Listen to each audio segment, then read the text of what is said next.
Welcome, the anointed ones. Some people don't want to heal. They just want a cleaner host. It's wild how human nature works.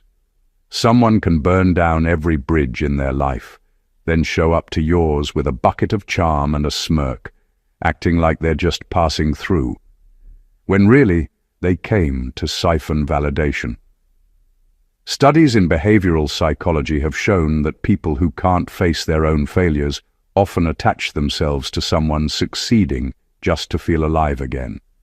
It's not admiration, it's emotional squatting. And that's exactly what happened here. Someone who wrecked their own life tried to use yours as a quick ego rehab, a confidence refill station. They thought standing next to your light would make them look less dim. They tried to borrow your peace like a Netflix password. No payment, no gratitude, just pure entitlement. But here's the plot twist. When ego meets authenticity, humility always wins. The same person who thought you were their comeback accessory ended up discovering you were their wake-up call. They thought they could outshine you by using you, but all they did was expose their own cracks under divine lighting. So today, we're diving into why they got humbled, not out of pettiness, but divine poetry. Because sometimes the most satisfying justice isn't revenge. It's watching someone realize you were never their stage. You were their lesson. And let's be honest. If irony had a favorite flavor, it would be this. The same person who tried to stand on your back to feel tall now has to watch you rise higher than their imagination ever reached. Buckle up, this one's going to sting, but also deeply satisfy your soul. Number 1. They didn't want to heal. They wanted a mirror that lied. They didn't want to heal. They wanted a mirror that lied. That's the hard truth most people never admit. When someone has destroyed their own peace, they don't look for accountability, they look for distraction. You became their favorite distraction because your energy made them feel like they were improving without actually doing the work. They didn't want reflection. They wanted illusion.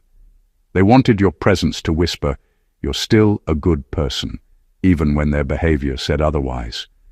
At first, they were drawn to your calmness, your clarity, your sense of direction. You became a type of emotional rehab for their chaos. They fed on your energy because it made them forget what they'd become. But healing can't happen by osmosis. They couldn't handle that your peace wasn't a performance. It was a product of discipline, honesty, and hard choices. You forced them to face the truth that their wounds weren't from bad luck, but from bad patterns.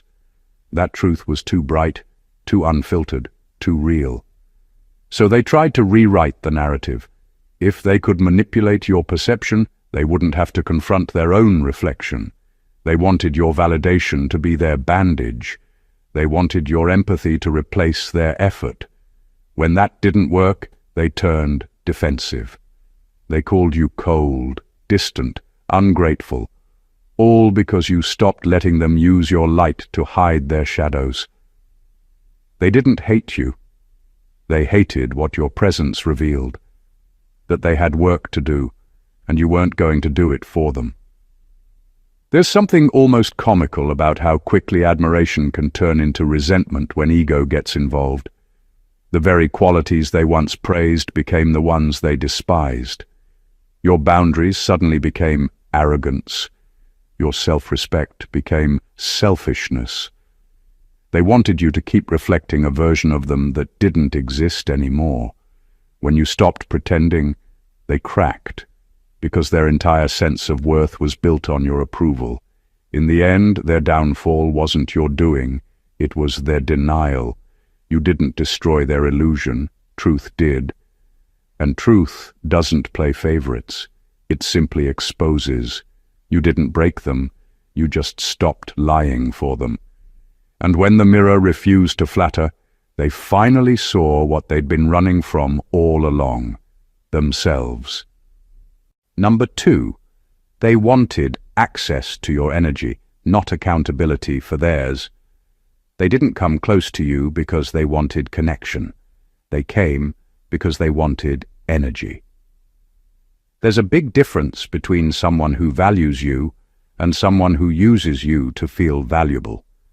They saw your peace, your growth, your inner steadiness, and mistook it for an unlimited power source they could just plug into. The problem is, people like that don't see your energy as sacred. They see it as supply. Every compliment they gave was just bait. Every deep talk was a quiet transaction. They didn't want to grow with you. They wanted to drain you. At first, they disguised it well. They showed interest, empathy, curiosity. But it wasn't because they cared. It was because your stability made them feel balanced. The moment you weren't available to charge their low battery, their true nature showed. Suddenly, you were different. You were distant. You were changing. What really happened is that you stopped being their emotional generator.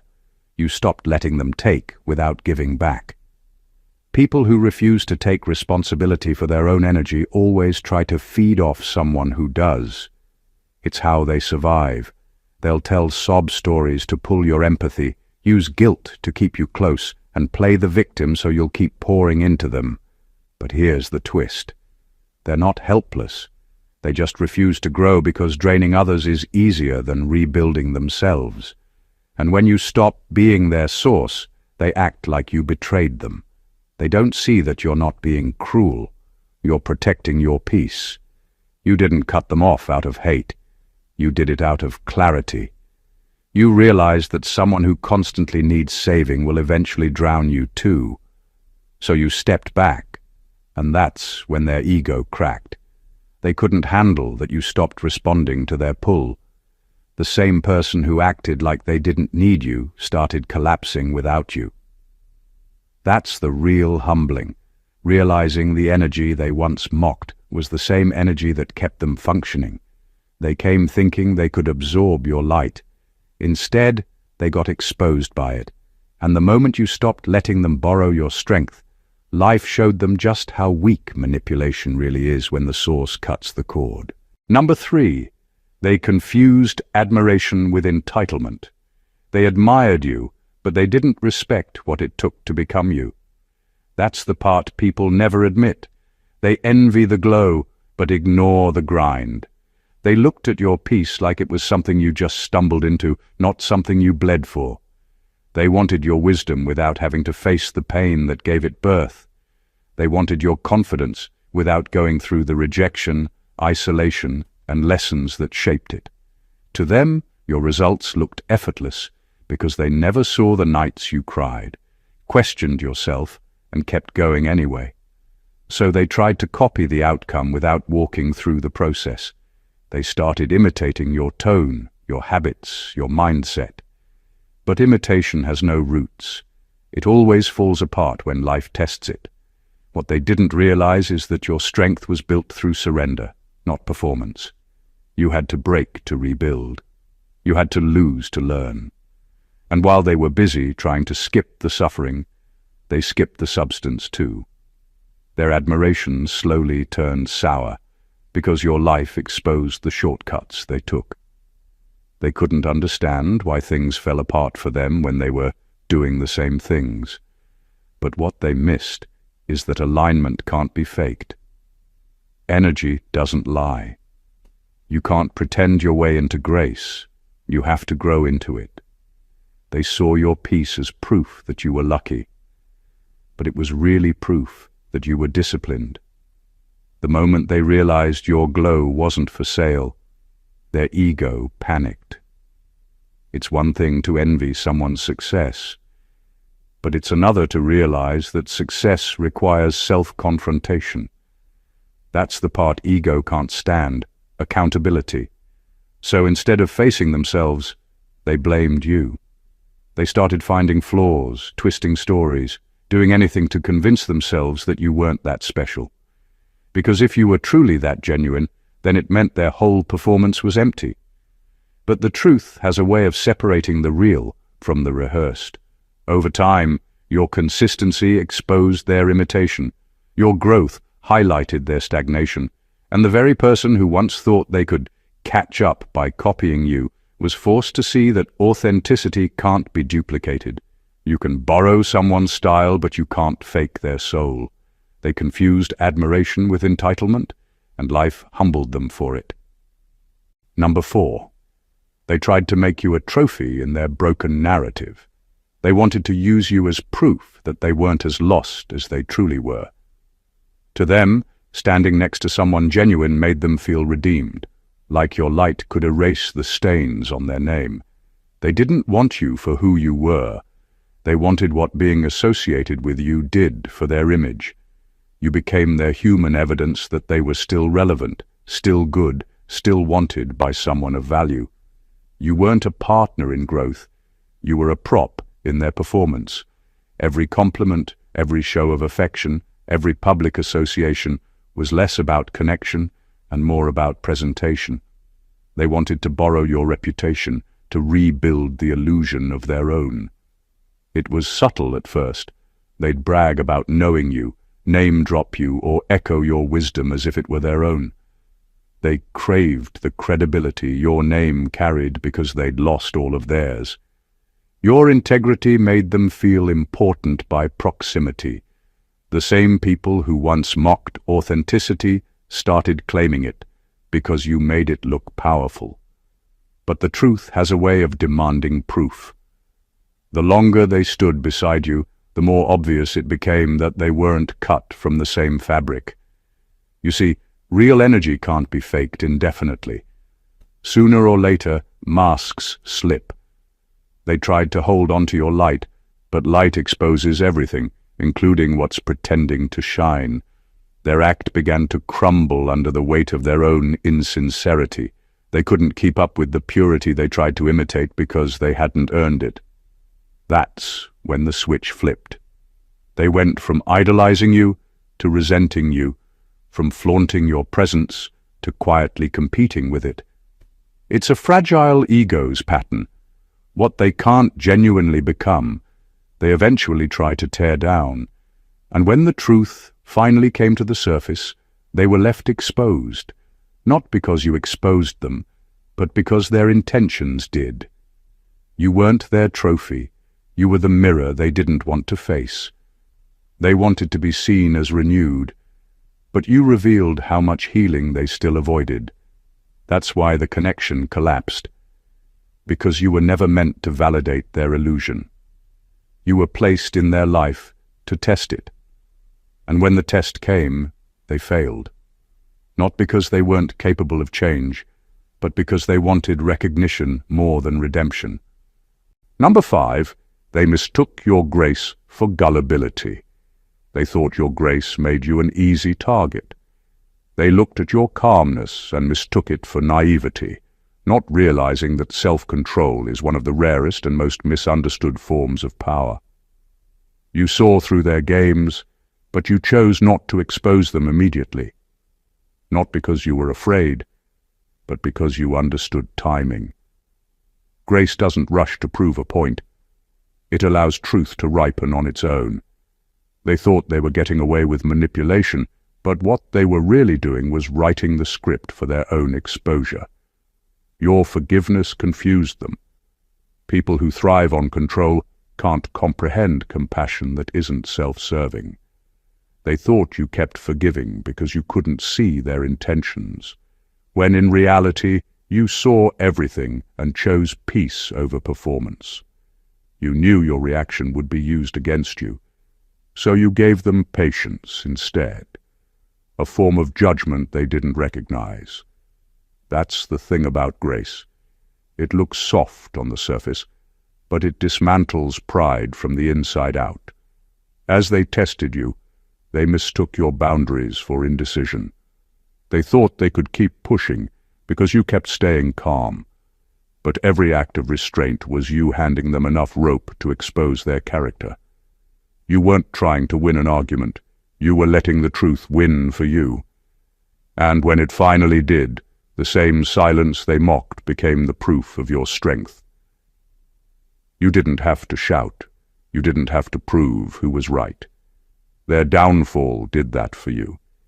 It's humbling how quickly arrogance collapses when it runs out of reactions to feed on. They needed you to explode, to defend yourself, to fight, because that's where manipulators draw their power. But you starved them of it.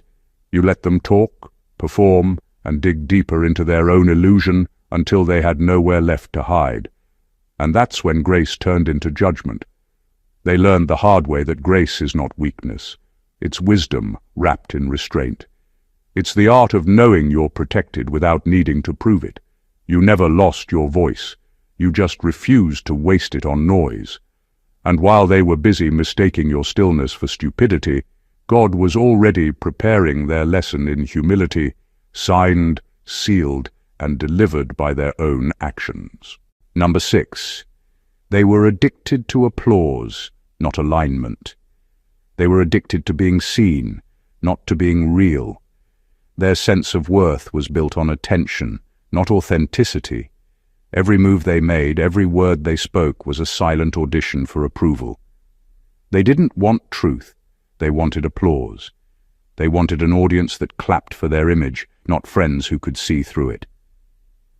When you came into their life, you didn't play that game. And that's what shook them. You didn't feed their performance. You didn't clap when you saw the cracks. You stood still, quiet, discerning. And that silence was louder than any praise they'd ever received. To someone addicted to validation, genuine energy feels threatening. They can't handle people who see them beyond their performance because authenticity exposes their dependency. You represented the one thing they couldn't fake: peace. While they performed, you lived. While they rehearsed, you reflected. Being around you made them uneasy because your energy didn't respond to status or spectacle. It responded to truth. And truth is poison to pretense. They tried to use your presence as proof of their new chapter. You became the backdrop of their redemption story, the prop that made them look healed. They loved telling people how far they'd come, how different they were, how much they'd grown. But growth isn't in words, it's in consistency. And that's where they started to crumble. Because the same performance that got them applause couldn't sustain under your discernment. You didn't see their act, you saw their avoidance. Eventually they grew tired, not because you exposed them, but because their mask became too heavy to wear around you. That's what real energy does. It drains what's fake. It makes liars sweat and pretenders stumble. The more they tried to act confident, the more insecure they looked next to your calm. The same stage they built for validation became the site of their collapse. Their downfall wasn't dramatic. It was quiet. The applause stopped. The audience moved on. And when the lights dimmed, they were left face to face with what they'd been avoiding all along: themselves. You weren't their stage, you were their mirror. And mirrors don't lie, no matter how many times ego tries to edit the reflection. Number 7. Their confidence was just a loud disguise for rotting self-worth. Their confidence was nothing more than a mask made of noise. Every boast, every over-the-top statement, every exaggerated story was just an attempt to drown out the sound of their own insecurity. Deep down, they knew something inside them had decayed. Their sense of worth, their peace, their authenticity. But instead of facing that emptiness, they learned to perform. They became loud, not because they were sure of themselves, but because silence would have forced them to hear their own truth. They wore arrogance like armor. It wasn't power, it was protection. They needed to look superior just to feel stable. And the more fragile they felt on the inside, the more grand they acted on the outside. You could see through it, the overconfidence, the constant need to one-up, the way they turned everything into a subtle competition. It wasn't ambition, it was desperation. They couldn't stand the way your calm confidence made their performance look like a circus. Your quiet strength disturbed them because it made them confront the difference between being seen and being secure. They wanted to impress, but you wanted to evolve. They wanted claps, but you wanted peace. That contrast made them restless. So they tried to provoke you, to get a reaction, to prove they could still control the energy in the room. That's how egos feed. Not on love or truth, but on attention. But you didn't give it to them. You didn't play their game, and that's when they started to shrink. Your indifference exposed them in a way no argument ever could. When you stopped reacting, their fake confidence began to deflate. They were no longer the loudest person in the room. They were just the emptiest. And when they couldn't feed on your validation anymore, they had to face what was left, themselves. That's where humility found them. True confidence doesn't need witnesses. It doesn't shout, compete, or prove. It simply exists. And that's what broke them. The realization that your quiet composure came from real work, while theirs came from rehearsed pride. The air left their performance not because you fought them, but because you stopped fueling it. And when ego finally suffocates without attention, all that remains is the raw truth. And that truth humbled them more than any confrontation ever could. Number 8. You were the lighthouse they tried to drown. You were never in competition with them. You were just being yourself. But to someone living in darkness, light feels like an attack. You didn't brag, you didn't compare, you didn't even try to outshine anyone. You simply lived in truth. Yet that truth exposed everything they'd been hiding under charm, excuses, and false confidence. Your presence became uncomfortable for them because it showed the difference between progress and performance. You weren't trying to make them feel small. They just couldn't stand seeing what accountability looks like in human form. They wanted to drown your light, not because it blinded them, but because it reminded them. It reminded them of all the things they'd buried, the potential they wasted, the integrity they compromised, the promises they broke to themselves. Every time you walked into the room with calm assurance, it highlighted how lost they still were. They started treating your glow like a threat when it was actually an invitation to grow. But people attached to ego don't want to evolve. They want to erase whatever makes them uncomfortable. They tried to discredit you, mock your peace, twist your intentions, and convince others that your confidence was arrogance. They thought if they threw enough shade, it would dim your light. But here's the irony. You can't drown light. You can cover it for a moment, but eventually it burns through every attempt to hide it. That's exactly what happened. The more they tried to silence you, the louder your authenticity became. You didn't need to fight back. Light doesn't argue with darkness. It exposes it. You became a quiet kind of justice in their story. Without saying a word, your consistency revealed their inconsistency. Your growth revealed their stagnation. Your peace revealed their unrest. That's why they couldn't stand you. Not because you wronged them, but because you reminded them of who they pretended not to be anymore. In the end, their attempts to drown you only made your light stronger. The waves they sent to extinguish you became the very thing that tested and proved your endurance. You didn't just survive, you glowed through it. And now, every time they see you shine, they're reminded that light doesn't compete. It simply exposes what darkness tried to hide. Number 9. They were obsessed with control, because they'd lost control of themselves.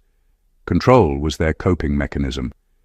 Deep down, they knew their own life had spun out of balance, but instead of facing their disorder, they tried to manage someone else's. That's what people do when they've lost grip on themselves. They shift their focus outward, manipulating, micromanaging, and dominating, all in an attempt to feel in charge again. You became their emotional anchor, the person they thought they could steer, because controlling you felt easier than confronting their own chaos.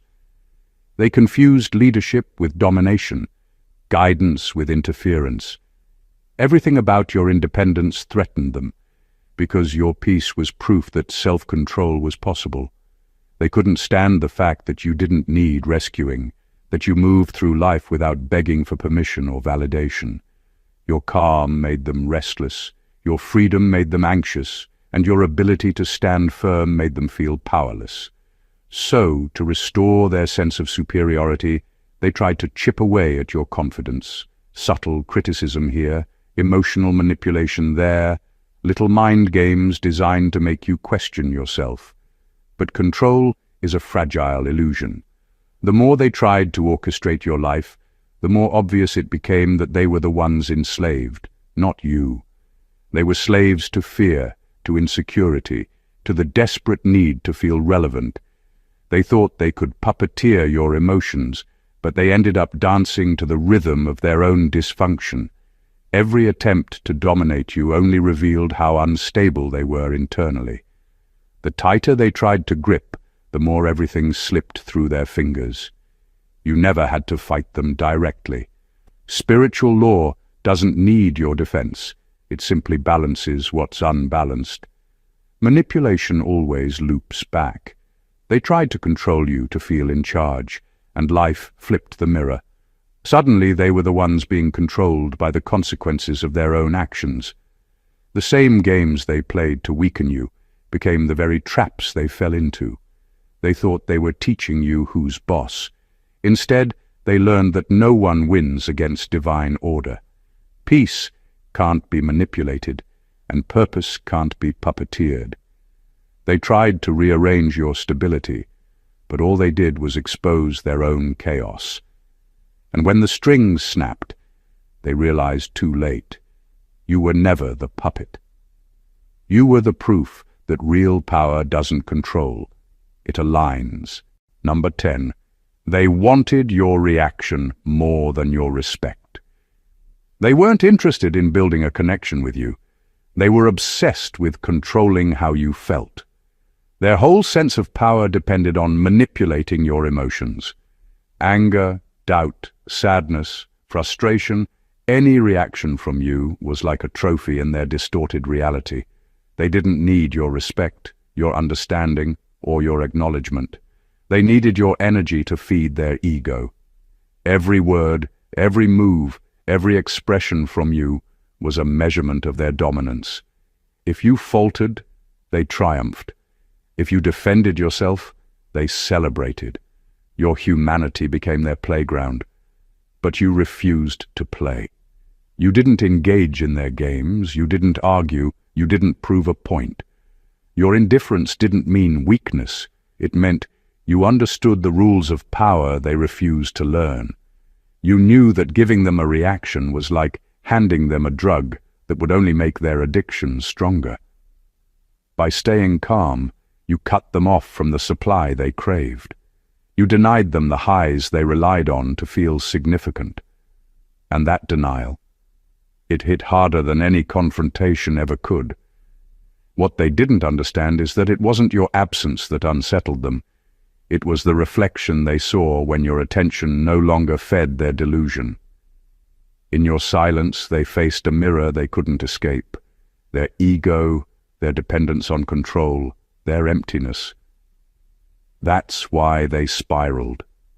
That's why they acted out, lashed, and tried to reclaim some sense of dominance.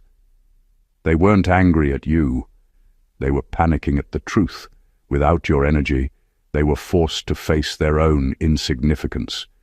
Your calm became the test they failed without even realizing it. They expected submission or reaction, but instead they got quiet strength.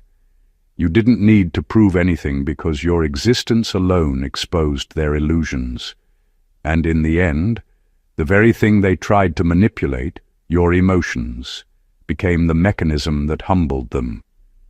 You weren't their puppet, and their ego couldn't survive the detox from the attention it had depended on for so long. Number 11.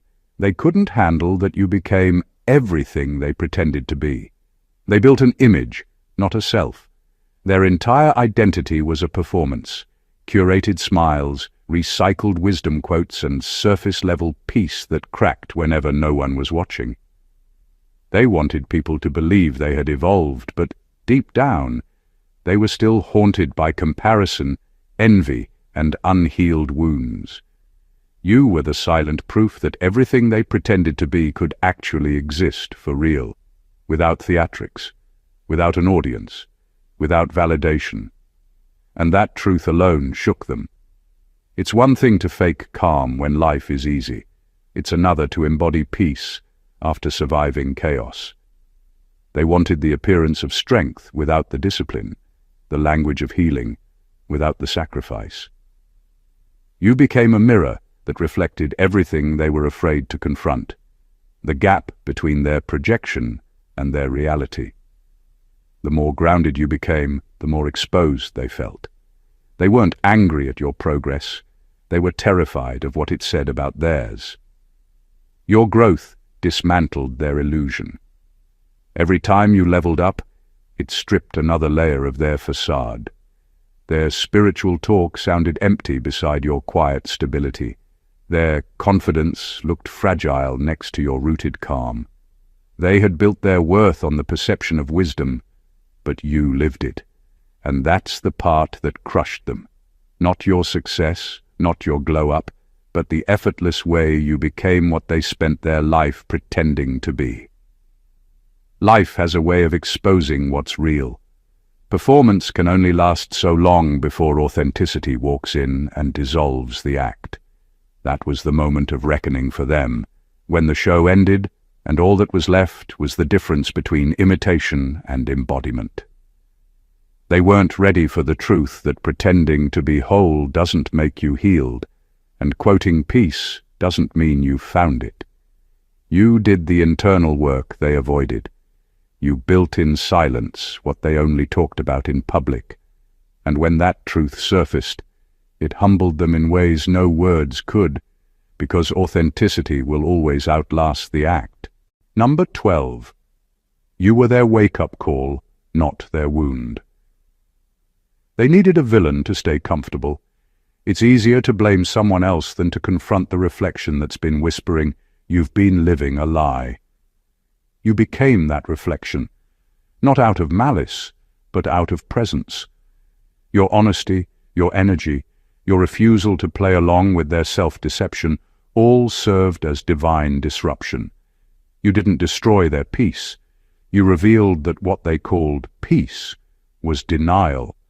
And when denial shatters, it feels like pain, but it's actually truth trying to set you free.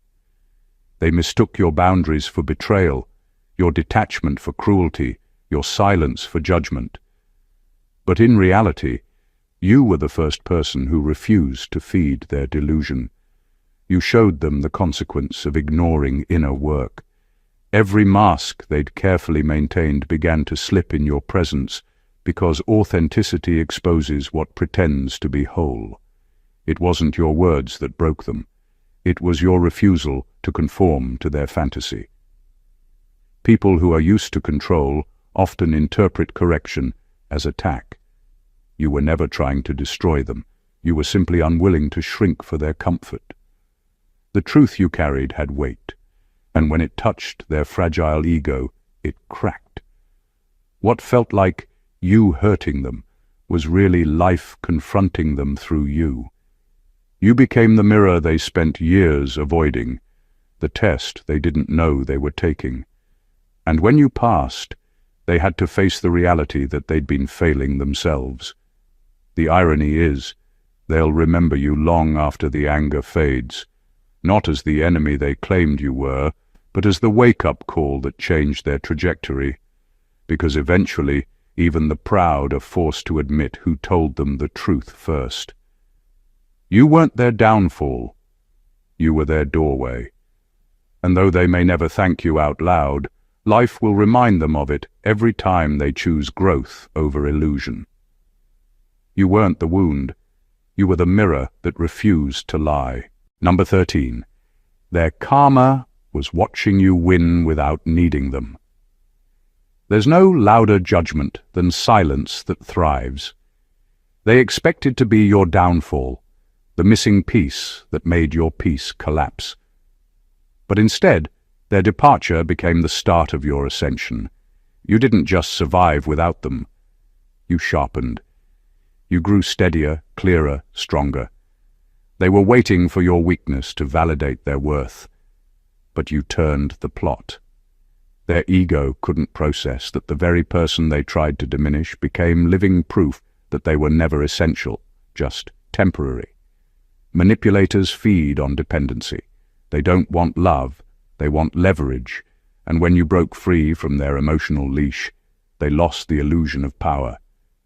They thought removing themselves would leave you crawling back for approval, but what actually happened was divine irony. God used their exit as your elevation. Every attempt to make you need them only revealed that you never did. They were a detour that taught you self-trust, not your destination. Now, the karma plays out quietly. They scroll, they watch, they hear your name echo in rooms they once tried to lock you out of. They see your peace growing without their permission. Every milestone you reach is a mirror they can't look away from, a reflection of what they forfeited when they chose ego over empathy. Their loss isn't your success. Your success just exposes what their pride destroyed. The real humbling isn't just watching you win. It's realizing they never even understood what winning meant. They chased validation while you built value. They sought attention while you found alignment. They were performing for approval. You were preparing for purpose. And when life rewarded you, it wasn't revenge. It was revelation. You didn't have to announce your healing or prove your worth. The quiet continuation of your growth became the loudest sermon they'll ever hear. They tried to break you to feel powerful, but your endurance rewrote the entire script. Now, they're forced to face the truth. Your strength was never dependent on them. It was discovered in spite of them. That's karma's poetry. You didn't just move on, you leveled up. And the view from your peace is the punishment they never saw coming. Number 14. God used you as a living contrast between what's real and what's ruined. Your existence became the standard they couldn't reach. Every choice you made, every lesson you endured, every quiet victory, it all contrasted sharply with the chaos they created in their own lives. You didn't need to argue, justify, or perform. Time and consistency did the proving for you. They thought they could ride your reputation, borrow your credibility, and inflate themselves by standing in your shadow. But the universe doesn't let illusions survive in the presence of truth. Every move they made to exploit you only highlighted the gap between their intent and reality. God used your life as a living, breathing testament of alignment and integrity. You became proof that authenticity carries weight without needing applause. While they scrambled to manipulate perception, your energy quietly and powerfully exposed what pretense looks like when it's stripped bare. Their attempts to control your narrative, to leverage your name for their gain, bounced back on them. Every plot to diminish you became evidence of your elevation.